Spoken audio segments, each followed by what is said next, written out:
you may know that he was blinded in a chemistry accident at school when he was 12. But yet, by the age of 18, he was up at Oxford, reading law, rowing for his college, president of the Poetry Society, very good dancer, really enjoying life.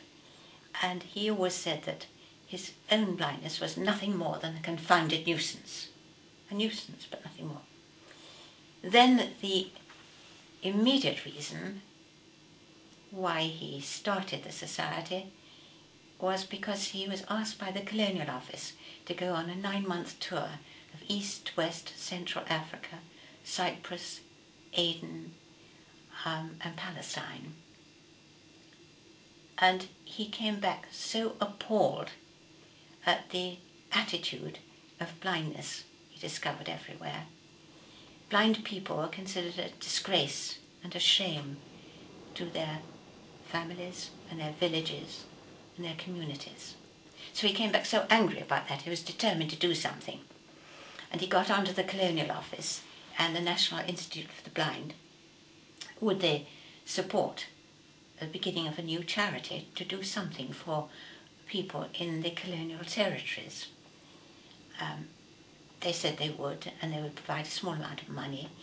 Then it was interrupted by the Exchequer, because times were very hard just then. And it looked as though we'd have to start it after all in our own house in Hampstead. Then on my daughter's first birthday, we were having a party for her, and the telephone rang that they could put that money back again. So then we looked for an office. That was in 1948, 9. And then we found a small office in a building in 53 Victoria Street, long since down now. And his idea was, his aspiration really, was that one day it would be powerful enough to really be heard worldwide. Well, in those days, organisations for blindness only dealt with services for blind people. But John felt that it should start at the other end, because he had seen so much what he thought would be preventable blindness in the colonies. That it should start at the other end by prevention. But to do that effectively, you needed a survey and an understanding of the causes. And so we started surveys in East, West, Central Africa. And the results of that were obviously onchocerciasis, river blindness in West Africa, and everywhere trachoma and cataract and what was then called nutritional blindness. I shall always remember the country of the blind. That was awful. But you see, during the 60s we travelled about 50,000 miles building up organisations everywhere. And I think I've got more or less snapshots of places, meeting people which either were developing a new revolutionary project very often, or were the cause of it. So we were determined to go and see what this country of the blind was. And we travelled up through the cocoa plantations, the high river forest, and we came to places where there'd been such heavy rain that the grass was higher than our car. Got to Tamale, and then we went on to Nakong.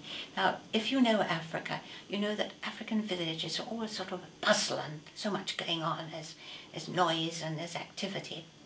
And these villages, as we approached them, were just like as dead as could be. They were so silent. It was so sinister.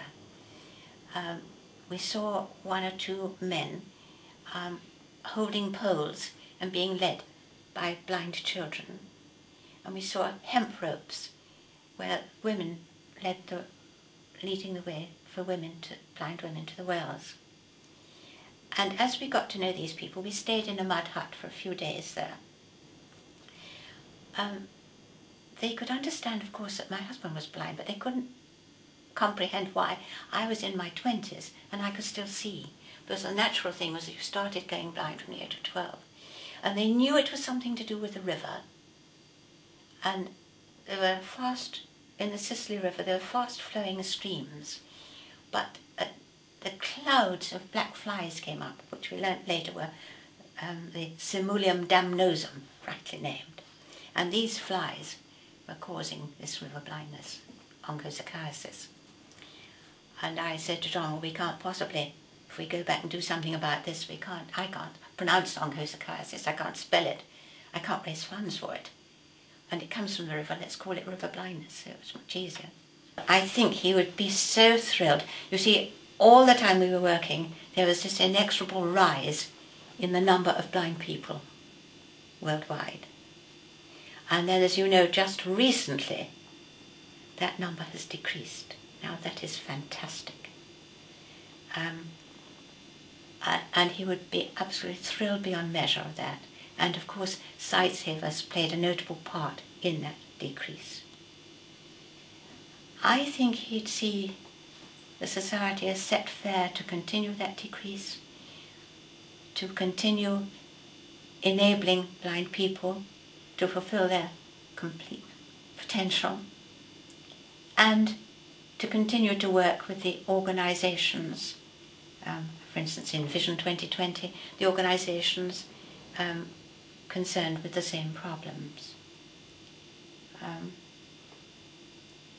There's still a great deal to do, and he always said that while there's so much to do, we need to run to stand still. I think also, if he looked back, he would be appreciative of the incredible number of people in so many countries who've given of their money, their time, their skills to bring the society to where it is today.